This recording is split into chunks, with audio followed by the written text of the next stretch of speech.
എറണാകുളം പോലുള്ള ഒരു നഗരപ്രദേശത്തെ കാടിനുള്ളിലുള്ള ഒരു വില്ലേജ് ഓഫീസിലേക്കാണ് ഇന്ന് നമ്മൾ പോകുന്നത്. കളമശ്ശേരി മുനിസിപ്പാലിറ്റിയിൽ പത്തടിപ്പാലത്തുള്ള തൃക്കാക്കര നോർത്ത് വില്ലേജ് ഓഫീസാണ് ഇത്.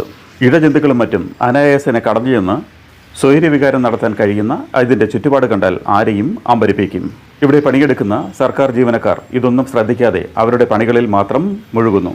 വില്ലേജ് ഓഫീസിന് മുന്നിലുള്ള ചെളിക്കെട്ടിൽ ചവിട്ടിയാൽ കാൽ താഴ്ന്നു പോകുന്നതായി കാണാൻ കഴിയും.